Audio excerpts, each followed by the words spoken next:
ഇനി നമുക്ക് അടുത്ത് നോക്കാൻ ഓൺലൈൻ കോൺട്രാക്ട്സുകളെ കുറിച്ചാണ് നമുക്ക് നോക്കാം. എന്താണ് ഓൺലൈൻ കോൺട്രാക്ട്? നമുക്കറിയാം എന്താണ് ഓൺലൈൻ കോൺട്രാക്ട് ചെയ്യുന്നത്? ഇലക്ട്രോണിക് കോൺട്രാക്ട് ആണ്.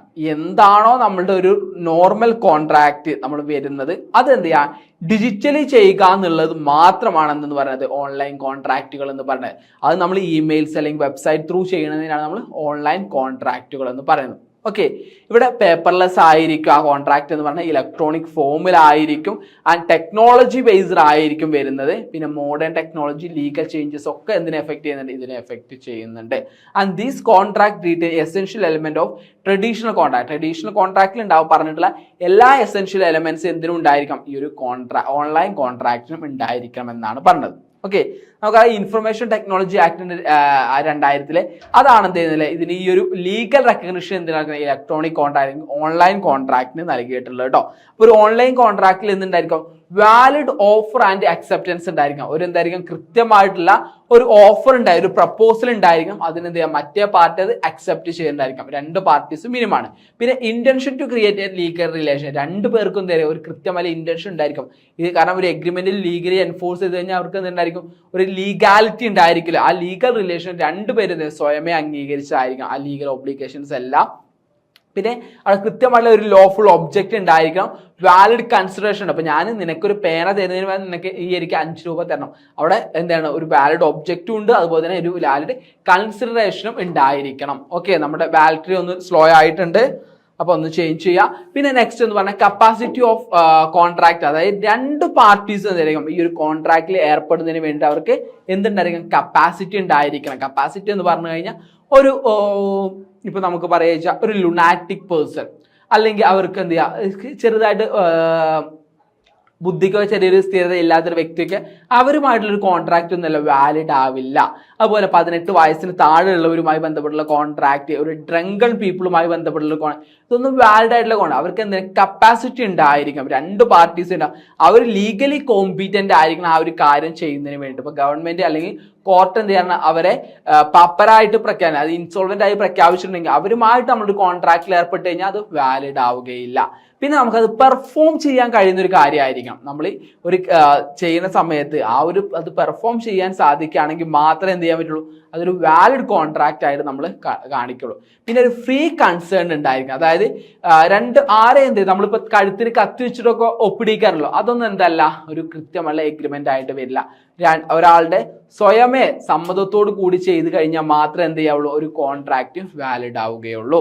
പിന്നെ കംപ്ലൈൻറ്റ്സ് ആൻഡ് ലീഗൽ ഫോർമാലിറ്റി, അന്നേരം കൃത്യമായിട്ടുള്ള ലീഗൽ ഫോർമാലിറ്റീസും കാര്യങ്ങളും ഫോളോ ചെയ്തിട്ടുണ്ടെങ്കിൽ മാത്രമേ എന്താവുള്ളൂ ഇതൊരു വാലിഡ് കോൺട്രാക്റ്റ് ആയിട്ട് മാറുകയുള്ളൂ. ഇതാണ് കോൺട്രാക്റ്റിന്റെ എസെൻഷ്യൽ എലമെന്റ്സ് എന്ന് പറഞ്ഞാൽ ഒരു ഓൺലൈൻ കോൺട്രാക്റ്റിന്റെ എസെൻഷ്യൽ എലമെന്റ്സ്. ഒരു ട്രഡീഷണൽ കോൺട്രാക്റ്റിന്റെ എസെൻഷ്യൽ എലമെന്റ്സ് സെയിം തന്നെയാണെന്ന് പറഞ്ഞാൽ ഒരു ഓൺലൈൻ കോൺട്രാക്റ്റിന്റെ എസെൻഷ്യൽ എലമെന്റ്സ് എന്ന് പറയുന്നത് കേട്ടോ. ഓക്കെ, ക്ലിയർ ആണോ? ഇനി നമ്മൾ ടൈപ്സ് നോക്കുകയാണെന്നുണ്ടെങ്കിൽ ക്ലിക്ക് റാപ്പ് കോൺട്രാക്ട്സുകളുണ്ട്, ബ്രൗസർ റാപ്പ് കോൺട്രാക്ട്സുകളുണ്ട്, contract by exchange of communication ഉണ്ട്. എന്താണ് ക്ലിക്ക് റാപ്പ് കോൺട്രാക്ട്സുകൾ എന്ന് നമുക്ക് നോക്കാം. അതായത് customer indicate the concern by clicking I agree or similar button. I agree എന്നുള്ള ബട്ടൺ ക്ലിക്ക് ചെയ്യുകയാണെന്നുണ്ടെങ്കിൽ അത് പ്രകാരമുള്ള നമ്മൾ കുറെ കണ്ടീഷൻസ് വായിച്ച് നമ്മൾ ഐ എഗ്രി എന്ന് പറഞ്ഞ് കൊടുക്കാറ്. അതാണ് ക്ലിക്ക് റാപ്പ് കോൺട്രാക്റ്റുകൾ എന്ന് പറയുന്നത്. Okay, a hyperlink to the terms and condition is provide. This clicking is consider as legally binding acceptance of the contract. നമ്മൾ എന്ത് കുറെ കാര്യങ്ങൾ ഇത് അക്സെപ്റ്റ് ചെയ്തിട്ടാൽ നമുക്ക് മുന്നോട്ട് പോകാൻ പറ്റില്ല, അപ്പൊ നമ്മൾ അക്സെപ്റ്റ് ചെയ്യും. അതാണ് ക്ലിക്ക് റാപ്പ് കോൺട്രാക്ട് എന്ന് പറഞ്ഞത്. ഇനി ബ്രൗസർ റാപ്പ് കോൺട്രാക്ട്, അതായത് ഇവിടെ terms and condition are typically presented on the വെബ്സൈറ്റിലായി പ്രസന്റ് ചെയ്തിട്ടുണ്ടായിരിക്കും. And often located at the bottom of the page, അല്ലെങ്കിൽ പേജിന്റെ അവസാനം കൊടുത്തിട്ടുണ്ടായിരിക്കും. And user deemed to agree to this terms simply by visiting and using the site. ആ site നോക്കി അല്ലെങ്കിൽ ആ പേജ് എടുത്ത് നോക്കിയിട്ട് അത് എഗ്രി ചെയ്യുക. ആരെഗ്രി ചെയ്യുക? യൂസർ എഗ്രി ചെയ്യുകയാണ് ചെയ്യുക. അതാണ് ബ്രൗസർ റാപ്പ് കോൺട്രാക്ട്സ്. നമ്മൾ ഐ എഗ്രി എന്നുള്ള ബട്ടൺ ക്ലിക്ക് ചെയ്യുകയാണെങ്കിൽ ക്ലിക്കർ റാപ്പാണ്. നമ്മളൊരു വെബ്സൈറ്റിൽ അല്ലെങ്കിൽ ഒരു ഡോക്യുമെന്റിൽ ബ്രൗസ് ചെയ്ത് നമ്മൾ കണ്ടുപിടിക്കുകയാണെങ്കിൽ ബ്രൗസർ റാപ്പ് കോൺട്രാക്ട് ആണ്.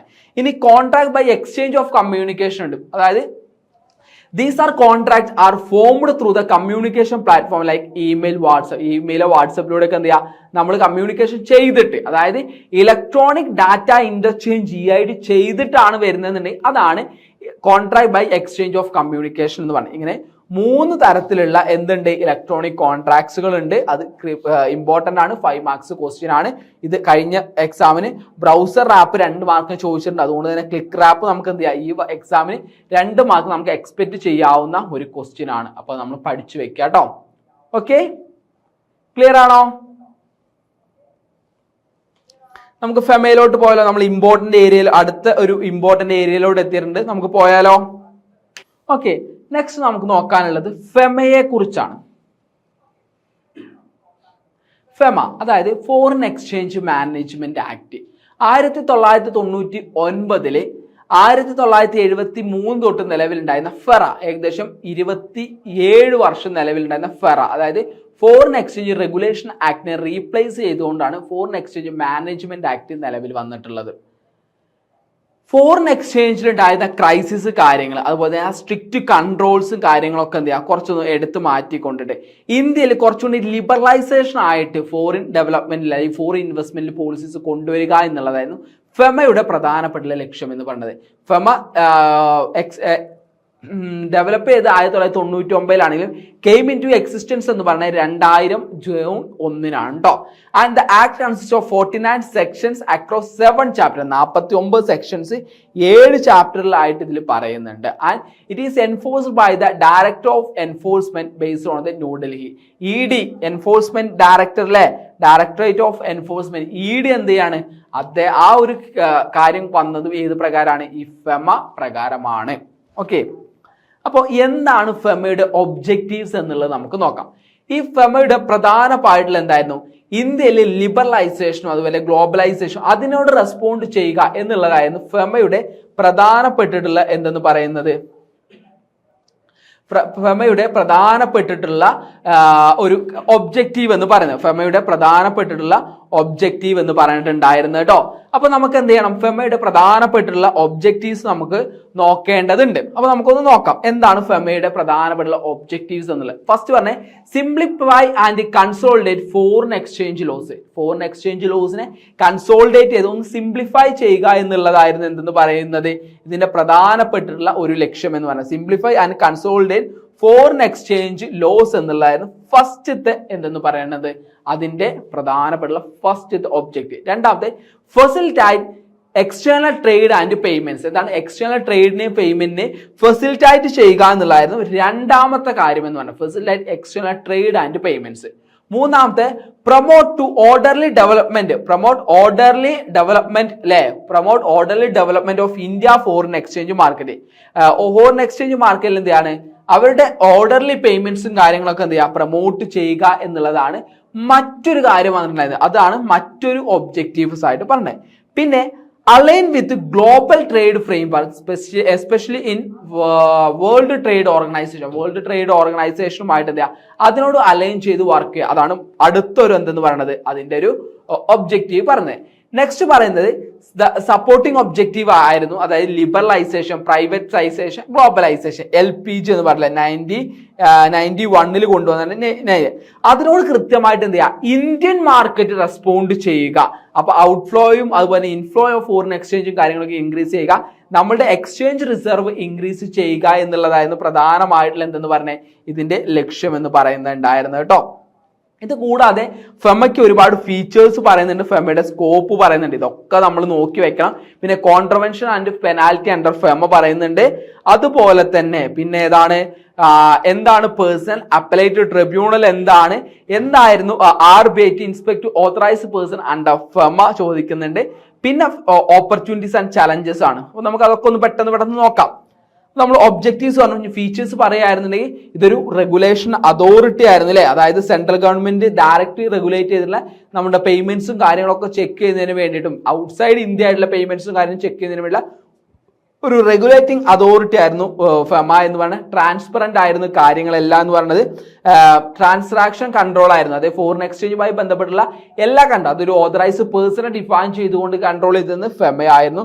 പബ്ലിക് ഇൻട്രസ്റ്റ് റെസ്ട്രിക്ഷൻസ് കാര്യങ്ങൾ ആര് കൊണ്ടുവന്നിട്ടുണ്ടായിരുന്നു? ഈ ഫെമ കൊണ്ടുവന്നിട്ടുണ്ട്. അതായത് allows the government to restrict the individual from engage in foreign exchange deals. Foreign exchange deals individuals engage ചെയ്യുന്നത് ആര് കൺട്രോൾ ചെയ്യുന്നുണ്ടോ? ഇവര് കൺട്രോൾ ചെയ്തിട്ടുണ്ടായിരുന്നു. പിന്നെ property right, intellectual property right ഒക്കെ എന്ത് ചെയ്യാണ്?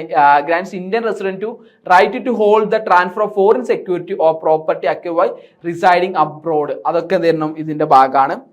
പിന്നെ RBIക്ക് സർട്ടൻ പവേഴ്സ് കൊടുത്തിട്ടുണ്ട്. സിവിൽ ലോ ഫ്രെയിം വർക്ക് ഒക്കെ ചെയ്തത് ആരായിരുന്നു? ഫെമ തന്നെ ആയിരുന്നു. അതായത് ഫോറിൻ എക്സ്ചേഞ്ചുമായി ബന്ധപ്പെട്ടുള്ള സിവിൽ വർക്ക്സും കാര്യങ്ങളൊക്കെ ഫെമയാണ് ചെയ്തിട്ടുണ്ടായിരുന്നത്.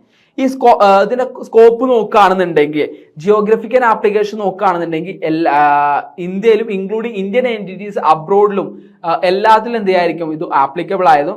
ബട്ട് ഓൺലി ടു റെസിഡന്റിന്റെ ആണെന്നുണ്ടെങ്കിൽ, അതായത് ഇന്ത്യയിൽ കൂടുതൽ കാലം നിൽക്കുന്ന റെസിഡൻഷ്യൽ സ്റ്റാറ്റസ് നോക്കിയിട്ടായിരുന്നു അബ്രോഡ് എൻറ്റിറ്റീസിൽ എന്ത് ചെയ്യുന്നത് ഈ ലോസ് നടക്കുന്നത്. ഇന്ത്യയിൽ ഓൾ ഓവറിൽ എന്തായിരുന്നു ഫെമ വർക്ക് ചെയ്യാൻ സാധിക്കുന്നുണ്ടായിരുന്നു.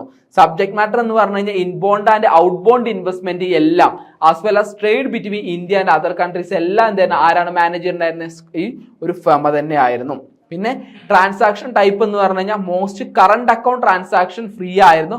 But central government can impose reasonable restriction. Capital account transaction are regulated by RBI. Capital account transaction regulate ചെയ്ത് RBI ആയിരുന്നു. കറണ്ട് അക്കൗണ്ട് ട്രാൻസാക്ഷൻ റെഗുലേഷൻ ആരെ ചെക്ക് ചെയ്തത്? ഫ്രീ ആയിരുന്നു, ഫെമ ആയിരുന്നു നോക്കിയിട്ടുണ്ടായിരുന്നത്. പിന്നെ ഇതിന്റെ എൻഫോഴ്സ്മെന്റ് ആണ് ഇത്. ആക്ടിന്റെ ഫ്രെയിം വർക്കും കാര്യങ്ങളൊക്കെ പെനാൽറ്റീസും കാര്യങ്ങളൊക്കെ നോക്കിയിരുന്നല്ലോ ED ആയിരുന്നു. എൻഫോഴ്സ്മെന്റ് ഡയറക്ടറും കാര്യങ്ങളായിരുന്നു. അദ്ദേഹമായിരുന്നു ഇതിന്റെ അപ്പെക്സ് അതോറിറ്റിയാണ്. അവരായിരുന്നു ഫോറിൻ എക്സ്ചേഞ്ച് ഒക്കെ റെഗുലേറ്റ് ചെയ്തിട്ടുണ്ടായിരുന്നു കേട്ടോ. ഇനി ഇത് ചെയ്തിട്ടുണ്ട്, വയലേഷൻ ചെയ്ത് കഴിഞ്ഞാൽ അതിനും എന്തുണ്ടായിരുന്നു? പെനാൽറ്റീസും കാര്യങ്ങളും ഉണ്ടായിരുന്നു. അതായത് ഇതിന് എന്തെങ്കിലും കോൺട്രവെൻഷൻ എതിരായിട്ട് പ്രവർത്തിച്ച പെനാൽറ്റീസ്. കോൺട്രവെൻഷൻ എന്ന് പറഞ്ഞാൽ is any breach of FEMA provisions എന്നാ പറയാ, ആൻഡ് അല്ലെങ്കിൽ rules regulations or RBI directives ആയിരുന്നു. അപ്പൊ ഇത്തരത്തിൽ മോണിറ്ററി ആയിട്ടുള്ള പെനാൽറ്റീസ് ഉണ്ടായിരുന്നു. അത് ഒരു minimum 10,000 to maximum 3 times of contravened amount or up to 22 lakh. ഒന്നില്ലെങ്കിൽ 10,000 രൂപ, അല്ലെങ്കിൽ നമ്മളുടെ 15,000 ആണെങ്കിൽ അതിന്റെ 3 ഇരട്ടി, അല്ലെങ്കിൽ 22 ലക്ഷം. ഇതിൽ ഏതെങ്കിലും ഒന്നായിരുന്നു. ഏതാണോ ഹയർ അതായിരിക്കും നമ്മൾ ഏതെടുക്കുക പെനാൽറ്റി ആയിട്ട് എടുത്തിട്ടുണ്ടാവുക. And continue violation may incur additional fine of 5,000 per day. പിന്നെ നമ്മൾ വയലേറ്റ് ചെയ്ത് ഓരോ ദിവസവും 5,000 രൂപ പെർ ഡേ എന്താ വയലേഷന്റെ എമൗണ്ട് കൂടെ. ഇനി നോൺ മോണിറ്ററി ആയിട്ടുള്ള പെനാൽറ്റീസ് ഉണ്ടായിരുന്നു കേട്ടോ. അതായത് അവരുടെ ഫോറിൻ കറൻസി ആ കാര്യങ്ങളൊക്കെ ആ പ്രോപ്പർട്ടി ഒക്കെ സീസ് ചെയ്യുന്ന തരത്തിലുള്ള നോൺ മോണിറ്ററി ആയിട്ടുള്ള പെനാൽറ്റീസും കാര്യങ്ങളും ഉണ്ടായിരുന്നു. അതും നമ്മൾ നോക്കി വെക്കണം. പിന്നെ common violation, civil and criminal offence, അത് നിങ്ങൾ ജസ്റ്റ് ഒന്ന് വായിച്ചു നോക്കിയാൽ മതി കേട്ടോ.